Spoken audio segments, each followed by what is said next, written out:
వీక్షకులందరికీ నమస్కారం. మకర రాశి వారికి మే నెల సాధారణమైనటువంటి ఫలితాలను సూచిస్తూ ఉన్నది. ప్రత్యేకించి ఈ మాసంలో గురుని యొక్క బలం తగ్గుతూ ఉన్నది, రాహు యొక్క బలం పెరుగుతూ ఉన్నది. అయితే దీర్ఘ సంచార గ్రహాల్లో రాహు యొక్క బలం ప్రధానంగా 2వ స్థానంలోకి రాహు రావడం చాలా అనుకూలించేటువంటి విషయం. అయితే శనేశ్వరుడు కూడా 3య స్థానంలో యోగిస్తూ ఉండడం అన్నది అదృష్టం. అంటే ఈ శని రాహువుల యొక్క అనుకూలత అన్నది చాలా గొప్ప విషయంగా విశేషంగా చెప్పవచ్చును.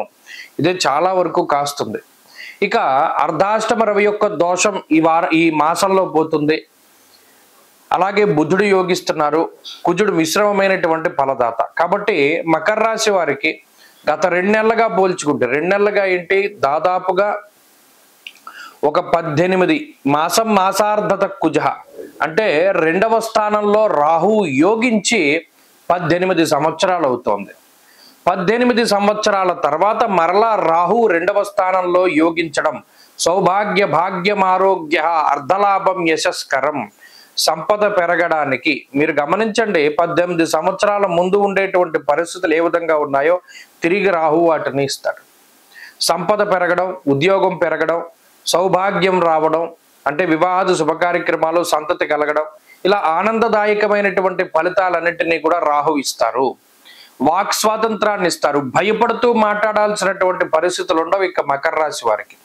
ఏదనుకుంటే అది వారు ధైర్యంగా చెప్పగలిగేటువంటి స్థితిని రాహు ఇస్తారు. ఎవరి దగ్గర చేతులు కట్టుకుని నుంచోవలసినటువంటి పరిస్థితులు ఉండవు. స్వతంత్రంగా జీవితాన్ని ముందుకు సాగించవలసినటువంటి స్థితికి రాహు కారణమవుతారు.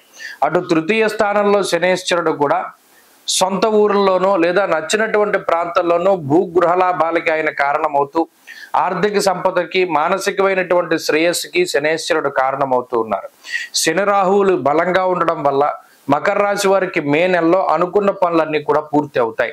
ఉద్యోగంలో ఆటంకాలు ఉంటే తొలగిపోతూ ఉండడం, అలాగే ఆర్థిక సంబంధమైనటువంటి ఇబ్బందులు తొలగిపోతూ ఉండడం, శత్రునాశనం కలగడం, రోగబాధల నుండి బయటకు రావడం, ప్రత్యేకించి పలానా ఉద్యోగం కావాలి, పలానా ఉద్యోగం కోసం శ్రమిస్తున్నారు అనుకుంటే ఆ ఉద్యోగం లభించడం, లాంగ్ టర్మ్ కోచింగ్లు తీసుకుని పరీక్షలు రాసి కాంపిటేటివ్ ఎగ్జామ్స్ రాసేటువంటి వారు మంచి ఫలితాలని అందుకుంటూ ఉండడం, మేధస్సు బుద్ధి సరిగా పనిచేస్తూ ఉండడం ఇత్యాది విషయాలన్నీ కూడా చాలా అనుకూలంగానే కనబడుతున్నాయి. అర్ధాష్టమ రవి దోషం ఎప్పుడైతే పోతుందో గతంలో వాయిదా వేసుకున్నటువంటి పనులు, శుభ కార్యక్రమాలన్నీ కూడా చాలా నిర్విఘ్నంగా ముందుకు సాగుతూ ఉంటాయి. తీర్థయాత్రలకు వెళ్తూ ఉండడం, బిందు విహారయాత్రల్ని చక్కగా అనుభవిస్తూ ఉండడం, ఇలా జీవితాన్ని ఆనందదాయకంగా గడుపుతూ ఉండేటువంటి పరిస్థితులు ఈ గోచార అనుకూలత వల్ల ప్రత్యేకించి మకర రాశి వారిలో కనబడుతూ ఉన్నాయి. దీనికి జాతకంలో ఉండేటువంటి దశాంతర దశలు కూడా అనుకూలంగా తోడైతే ఇది మరింత రాజయోగప్రదంగా మకర రాశి వాళ్ళకి ఉంటుంది. కాబట్టి అన్ని విధాలుగా కూడా, అంటే ప్రత్యేకించి ఇంకా కొంతమంది అంటే విదేశాలకు వెళతాం, అక్కడ చదువుకుంటాం, ఉద్యోగం కోసం ప్రయత్నం చేస్తున్నాం అనేటువంటి మాటలు మాట్లాడుతుంటారు. వారికి గ్రహస్థితి అనుకూలంగా ఉంటుంది.